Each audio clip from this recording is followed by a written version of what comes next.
Hello everyone, this is WarPath here, and I am going to present to you the Q&A that I promised for FE3 this year. Unfortunately, I don't have a whole lot new to show that isn't super spoilery.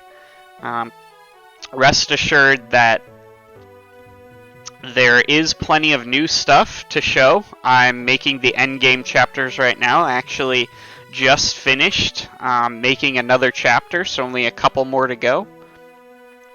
But I didn't think showing some of that new stuff would be super appropriate for FE3. That would give spoilers to a lot of people who haven't experienced the hack yet. So I'm just going to be answering the questions from the Q&A. Thank you to everybody for all your questions, and playing through some early game of the hack. Well, I guess there's a little right here you can see some chapter titles. That's a little bit of a spoiler, little bit of a taste of things to come, but we're just going to be starting from the beginning of the game, which has been shown before at FE3, but hopefully it's not going to be too boring for you guys. Just as a quick note, hard mode is actually currently being balanced, so it will no longer be untested. So that will be out in the final release. You'll be able to play easy, normal, or hard. So we're just going to play on normal for now. We're just going to go ahead and get started. Alright, so I won't be reading this, just letting this kind of play in the background while I answer some questions from the Q&A. So the first question that we have here is, actually I just have a list of the questions. I don't have who submitted them. Alright, so our first, here we go. Here, now I have the submissions pulled up. So our first question is from Pondon, somebody a lot of you are probably familiar with. And his question is, looking back, knowing what you know now, if there were any changes or things you wish you did better or differently, what would they be? So that's a really good question as I'm nearing the end of the hack. Obviously, if things were too massive, I would have probably already changed them in the hack, and they would be in the hack. But there are some things that I kind of regret. One thing that I regret is that I wish I would have done a little bit more with the villains in writing. I feel like a lot of my villains, especially just throwaway chapter bosses, are pretty bland, and I wish I had developed some of the bigger villains over the course of time in the hack instead of just having them show up and be comically evil. That's something that I feel like a lot of hacks struggle with, is writing villains or making interesting villains, I guess. It's not that I think there are no interesting villains in the hack, but I feel like for the most part the villains are pretty standard. I think I could have done more with that. Another thing that if I could go back and change it would be, I think that it was a great... So this hack doesn't use the community skill system, and I think it was a great exercise to try and have to differentiate units purely through stats and weapons and things like that. But if I were to start a new hack from scratch, I think I would use skills, but only to have personal skills on player units, aside from steel and Canto and things like that. Just because I feel like it allows you to give a little bit extra flavor and a little bit extra utility to units to at least make them feel different, even if the personal skill itself doesn't add up to too much difference when actually playing, but it just adds a little bit of flavor. I feel like that's something that I could have done a little bit better. Anything else that I would go back and change if I had the opportunity to start from scratch? Well, I think one other semi-big thing that I would have done if I were going back and doing this hack from scratch is I would have used this world map more. This world map that kind of appears at the beginning and never shows up later on ever again. I actually made it for FEE3 a year or two ago just to have something cool to show at the beginning, and it's showing up again here, just being cool, but I never really showed it again. So I did the cliche opening map and then never talk about the lore ever again. And I guess I could go back and work things in, but I don't really know if I care to at this point. Maybe that's something to do in post-production if I'm feeling like it, but... So do as I say, not as I do. Don't just make a fancy world map and use it once and then never use it again. So just because you're trying to be cool at FEE3. All right. The next question is from Kirito, who you might be more familiar with by Pikmin1211. And he asks, when is the sibling file? Or, as he asks me time and time again, when are you going to port this to build files? The answer to that question is never. Because I am too late in production, and porting just sounds really tedious and really, really boring at this point. So, I'm not going to be doing that. But I will say that if I did start from scratch, I probably would use a build file just because it would be easier to debug. I'm pretty used to using Git for version control through my job and things like that, so I feel like there would be a lot of advantages to it, and I've worked on other projects and build files before, but by the time I was more familiar with build files, we can do the talk. By the time I was more familiar with build files, I was essentially over halfway done with the hack, and at that point I was married, I was working on my thesis, and time I had to work on the hack was really disappearing, and I knew that if I tried to port, I knew that if I tried to rebuild everything, not completely from scratch because it already existed, but from the ground up once again, I would just get really bored.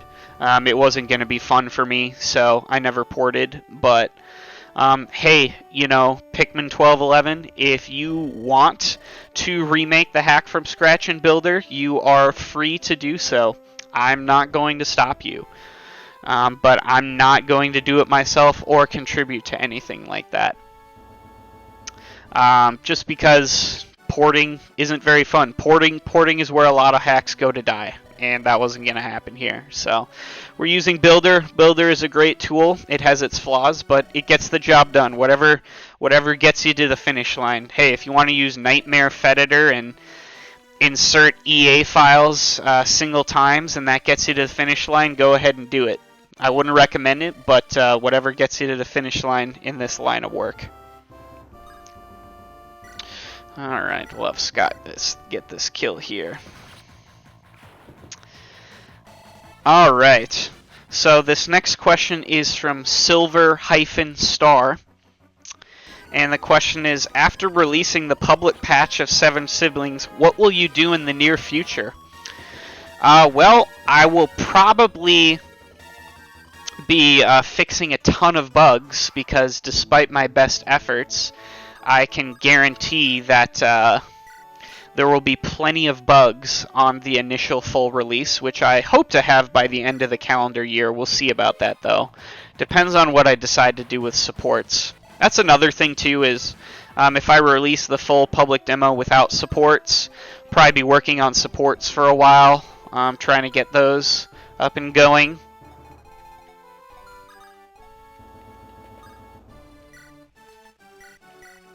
Because I would like to have supports, but it just depends on how I'm feeling. If it's not fun, I'm not going to do it. So,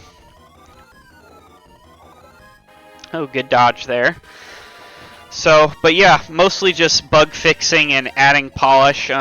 I've thrown around ideas for a sequel, but I'd say it's unlikely it ever happens at this point, just because I'm pretty sure I'll be pretty burnt after finishing work on this. I've been blitzing really hard to put out a quality product for all you guys, so yep, mostly just bug fixing and fixing supports is what I would anticipate there. Alright, we'll get the kill here.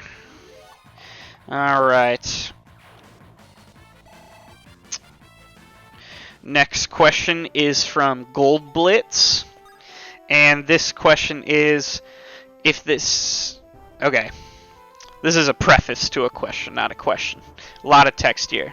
If this hack is made for your family, brilliant idea by the way, then are some of the scenarios in this hack loosely based off of real life events with your family, or are certain characters just based off of your family members?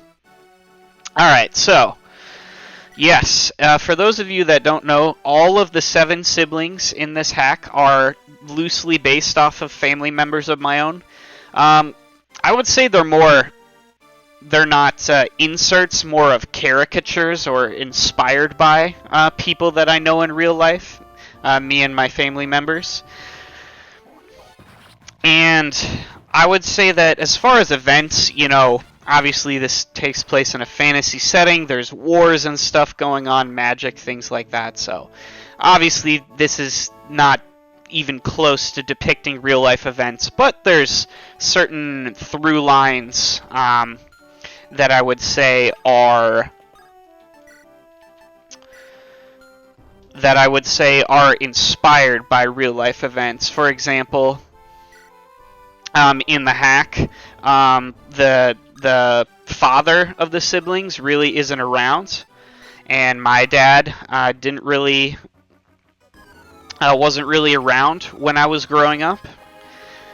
And so, obviously, there's a through line there, and there's some plot events and things involving that are that come up later on. So there's things like that I think are definitely inspired by it. A lot of the relationship dynamics, I would say, the conflicts between different characters that are based off of people in real life, a lot of those dynamics, I'd say, are based off of not real life events, but things, they're inspired by real life events. Another thing I'd say is that,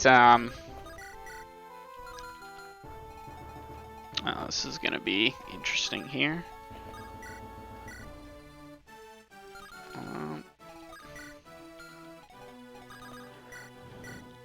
Oh, we can do this, Another thing I'd say, wow, it's a lot harder to plan talk than I give people credit for. Another thing I'd say in terms of real life stuff is that a lot of the conversations are more lighthearted conversations, talk conversations, things like that, are not verbatim, but pretty close to conversations I've had in real life with some of these people. And that kind of makes it easier to write, I think. It gives the characters more life, and it's kind of more fun. Because they actually sound like siblings, because they're things that real life siblings have said. You know, there's no better analog for well, I guess there's actually one thing I can show off that's a little new. Let's see if people catch what it is. But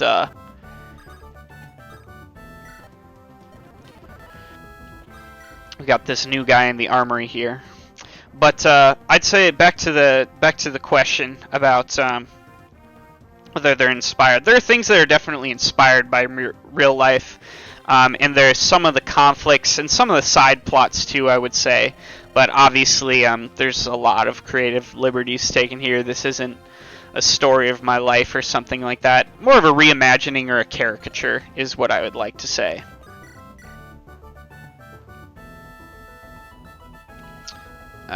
So, yep, and I think Goldblitz asked another question too. Let me pull that up.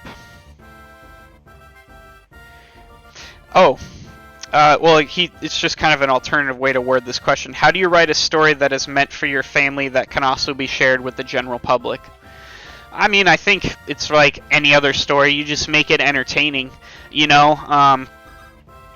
When I get home from work every day and I talk to my wife, I'm just telling her, the things that happen throughout my day, but I'm not, telling her, well, I got to work, I logged into my computer, I pulled up the software, and I'll do it like that. Nobody wants to hear that. It's not very interesting. So just like you tell any story, you pick out the parts that are interesting. So just like the things that I took inspiration from in my life, or like I said, the conversations that I copied, I didn't do the boring ones. You do the interesting ones, the things people will care about, the things people will think are interesting or relate to, or things like that, just like you would in real life. So I'd feel like that's what I tried to do here. Just pick out the interesting things. And so my family will enjoy that because they will remember some of these events, some of this inspiration for these stories or these conversations that happen, and the audience will like it too because those are interesting things that happen. So that's what I would say.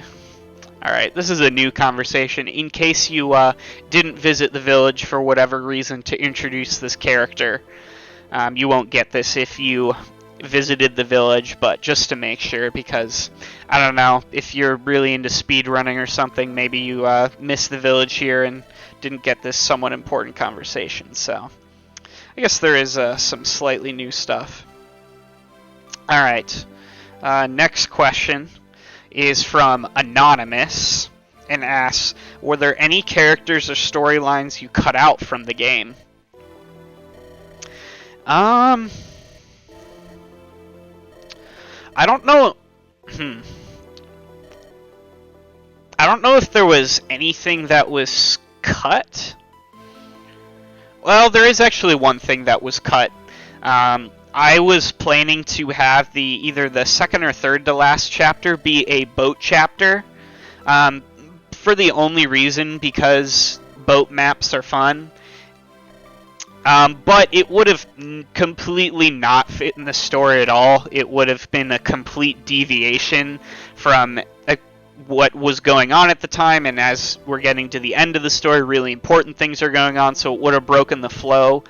And I didn't really have any inspired ideas for the gameplay either. I didn't really have any specific inspiration for things.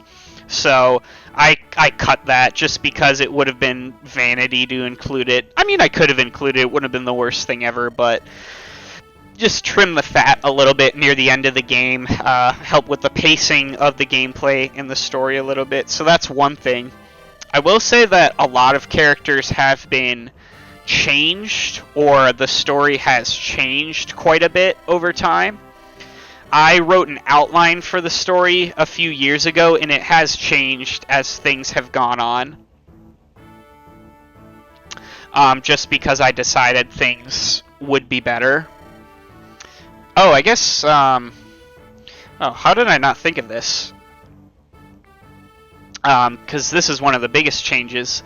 So this hack used to take place in Magville, mostly because I wanted to maybe try and do some cool things with the world map, and I didn't really care to make my own lore, so I decided to just use existing lore. But part of the problem is Magville really doesn't have any lore. It's not really, FE8 just really doesn't have a lot of world building or interesting things going on, and I wasn't going to use any of the characters from FE8, so it just didn't really make any sense at a certain point to use the Magville setting. So I just decided I'd still go pretty light on the lore, but I'd give myself more freedom, make up some stuff, will probably confuse fewer people. So that's a pretty big change. So I did that rewrite a couple years ago. The plot stayed mostly the same, but a lot of the surrounding lore and world building stuff changed, and I think that was for the better. I would just recommend to people, don't make hacks that are in pre-existing settings just for the sake of it, or unless you're using characters. I would say mostly that would be the real one. Don't make FE7, Alib or Magville fanfic type hacks unless you're focusing on characters, because just using the world, you're better off just using your own world, as I found. So that's a pretty big thing that's changed, and I think that's definitely been for the better. So, and I nixed the world map. World map is cool, but it's an interactive world map is cool, but it's kind of fluff in a way. It's not necessary to make the game, so I figured it was more trouble than it was worth. So, yep, that's probably the biggest change. Ooh, 91 displayed hit miss. This is not 1RN, folks. This is not 1RN, just so you know.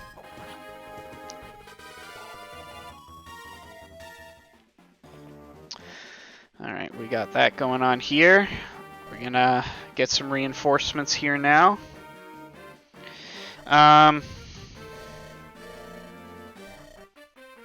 There have been a few late add characters to the game just because I thought we could use some extra units later on, and they're slightly fillery, and they feel slightly fillery, even as you're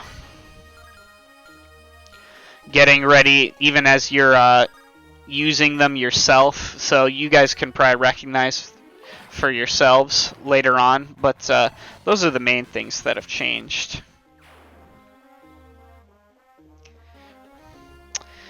And that was, well, actually that's pretty good timing because I have to go, but also that was the last question. Some of the questions were duplicates, so I did fold them together. Sorry if I didn't explicitly say your question, but I thought I was able to answer all the things that were unique. Thank you to everybody who submitted a question. Thank you to everybody who has interest in the hack. I'm really hoping to get it out for you guys pretty soon so that it can be enjoyed by everybody. I'll be asking for some play testing pretty soon, so I would appreciate that if you guys could come out. So, yep, this has been a 7 Siblings FE3 showcase, and I hope you guys have enjoyed it. See you later.